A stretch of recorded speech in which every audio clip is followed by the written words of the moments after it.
Hello everyone, welcome back to our pen. Welcome back to the revision series जिसमें हम लोग legislation revise कर रहे हैं विद इन 10 मिनट या फिर जितना भी पॉसिबल हो पा रहा है, जितना क्विक पॉसिबल हो पा रहा है उतना क्विक हम रिवाइज करने की कोशिश कर रहे हैं। आज की वीडियो में हम unorganised worker social security act 2008 discuss करेंगे। उसके जितने भी इंपॉर्टेंट मेजर पॉइंट हैं वो इस वीडियो में हैं। डिटेल वीडियो मैंने चैनल पे प्रोवाइड की, अगर डिटेल पढ़ना तो वहाँ पे जाके आप पढ़ सकते हो। अदरवाइज इसमें जितने भी मेजर प्रोविजन है वो इंक्लूडेड है। Let's get started. In force date है 16 मई 2009 एंड इनैक्टमेंट डेट है 30 दिसंबर 2008।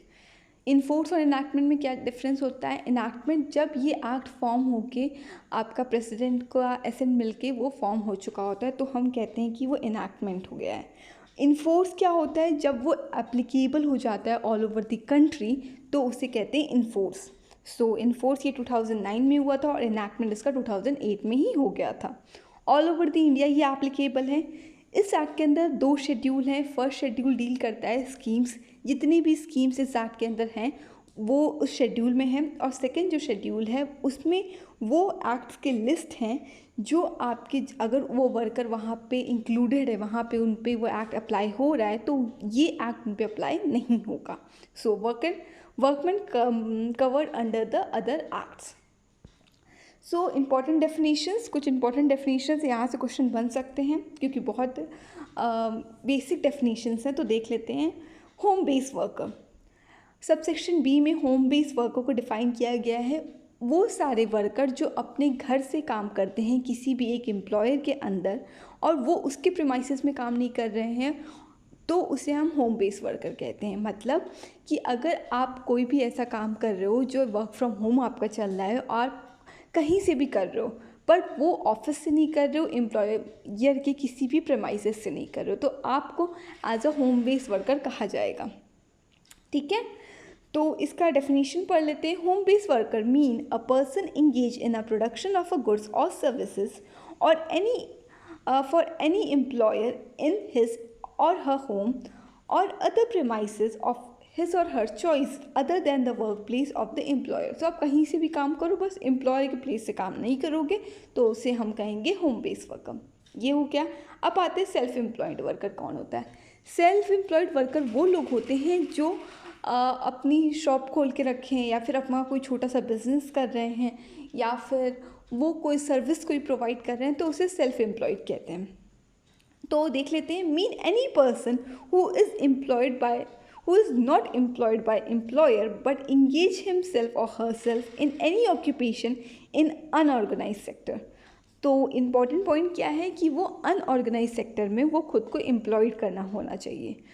तो ये हो गया फर्स्ट इंपॉर्टेंट पॉइंट। और सेकेंड इंपॉर्टेंट पॉइंट है कि अगर उसके पास कल्टिवेटेड लैंड है तो भी वो आपका सेल्फ एम्प्लॉयड में आ जाएगा।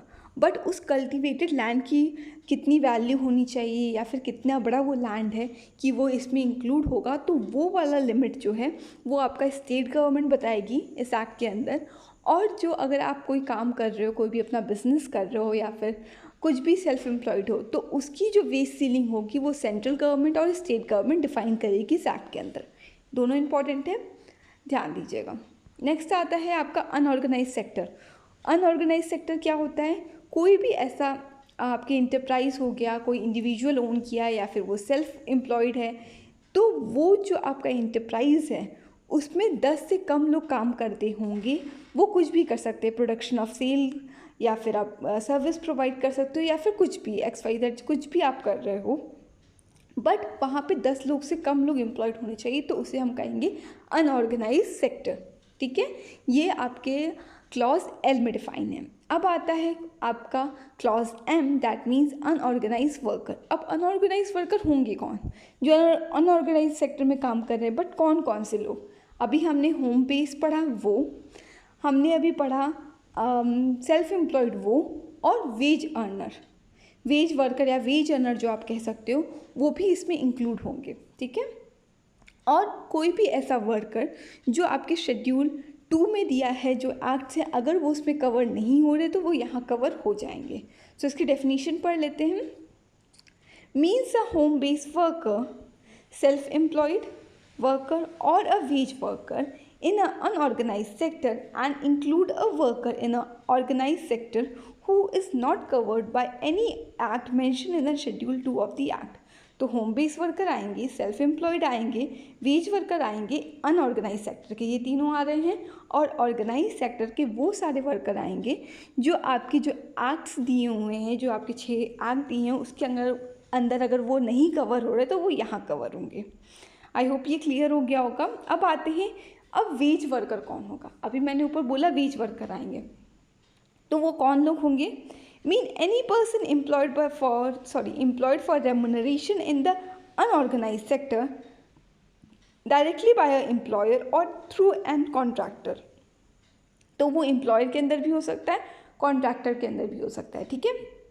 Irrespective of place of work, whether exclusive for one employer or one or more employer। तो वो एक एम्प्लॉयर के लिए भी काम कर सकता है, एक से ज़्यादा एम्प्लॉयर के लिए भी अगर वो काम कर रहा है, या फिर वो कैश इन काइंड में कर रहा है, या फिर वो कैश में कर रहा है, मतलब आपका इम्प्लाइड है उसका, या फिर उसका एक्सप्रेस कॉन्ट्रैक्ट है, वो कैसा भी हो, वो आपके वेज वर्कर में आएंगे। और इसमें कौन कौन इंक्लूड हो रहा है?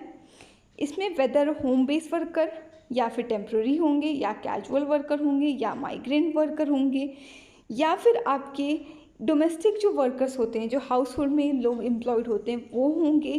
तो ये सारे लोग भी इसमें इंक्लूड होंगे।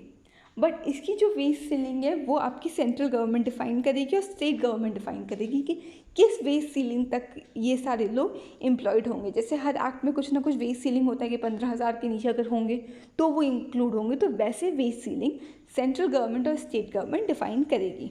सो इसमें कौन कौन इंक्लूड हो रहा है?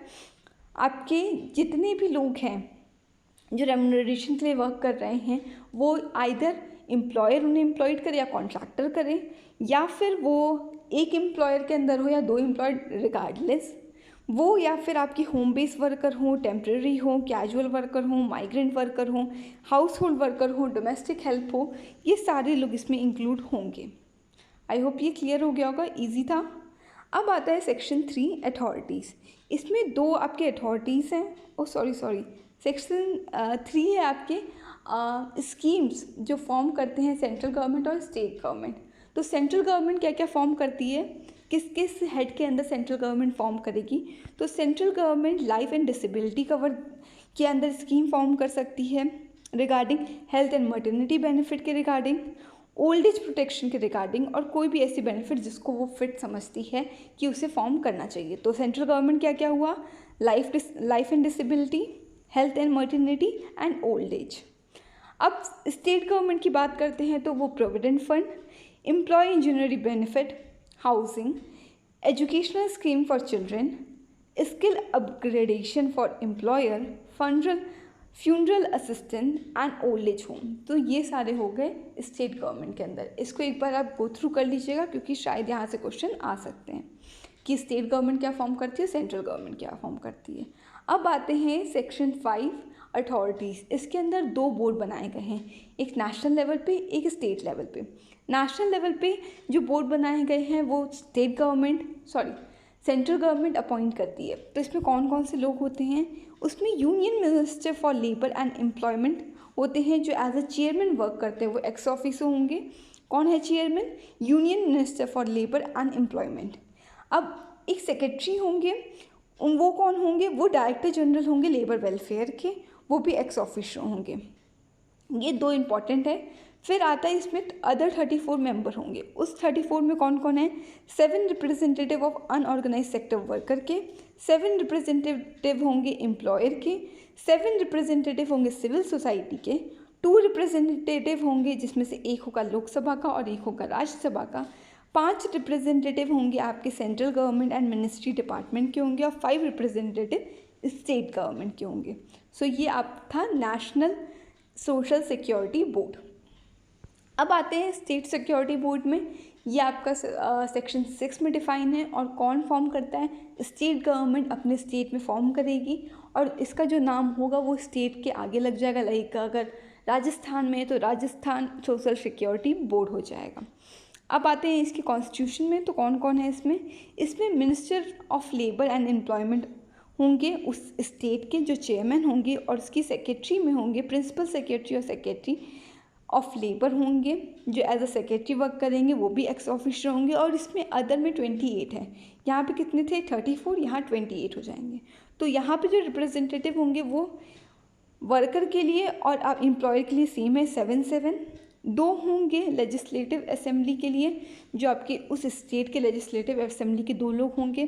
5 होंगे eminent person from the civil society, और 7 होंगे स्टेट गवर्नमेंट डिपार्टमेंट के, जो भी उनको जितने भी कंसर्न डिपार्टमेंट है उससे रिलेटेड। सो ये दोनों बोर्ड हो गया। अब बात करते हैं वर्कर फैसिलिटेशन सेंटर का। अब ये सेंटर कौन बनाता है? ये सेंट्रल गवर्नमेंट बनाती है। क्यों बनाती है? सेंट्रल गवर्नमेंट अपने स्टेट में, स्टेट गवर्नमेंट अपने स्टेट में एक बोर्ड बनाती है, एक सेंटर्स बनाती है। वो एक नहीं, कई भी हो सकते हैं, डिस्ट्रिक्ट वाइज हो सकते हैं, या फिर आपके विलेज वाइज हो सकते हैं, या फिर 3-4 डिस्ट्रिक्ट के एक हो जाएंगे।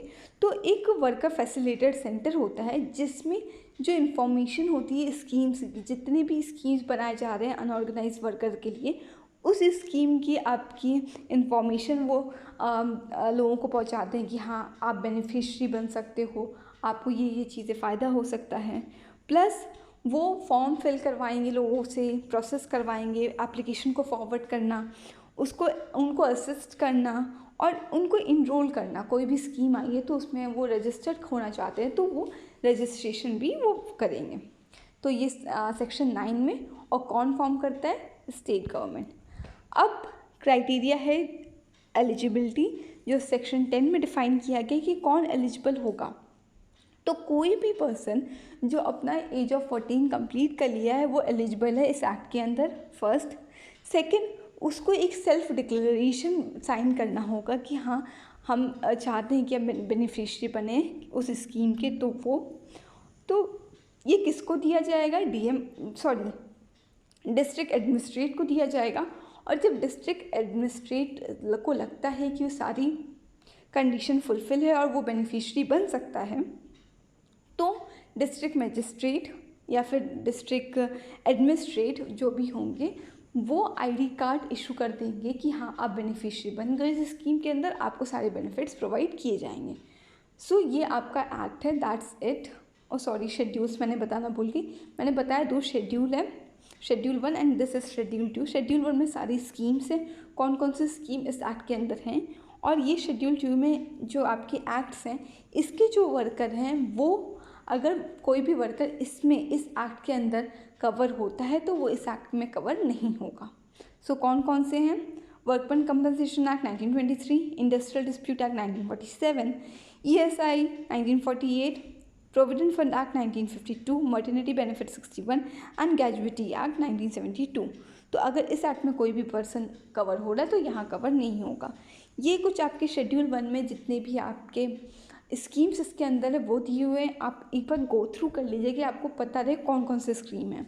सो इसको भी देख लेते हैं। Indira Gandhi national old age pension scheme है, नेशनल फैमिली बेनिफिट स्कीम है, Janani Suraksha Yojana, handloom weaver comprehensive welfare scheme, handcraft artisan comprehensive welfare scheme, pension to the master craft person, national scheme for worker of fisherman training extension, Janashree Bima Yojana, आम आदमी बीमा योजना and राष्ट्रीय स्वास्थ्य बीमा योजना। तो इतने जो आपकी स्कीम्स है वो इस एक्ट के अंदर आते हैं।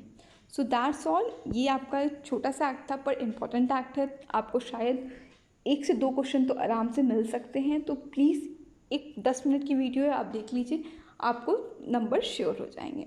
और प्लीज़ चैनल को सब्सक्राइब कर दीजिए कि नेक्स्ट वीडियो अगर आपको आए तो अपडेट्स मिल जाएं। Thank you.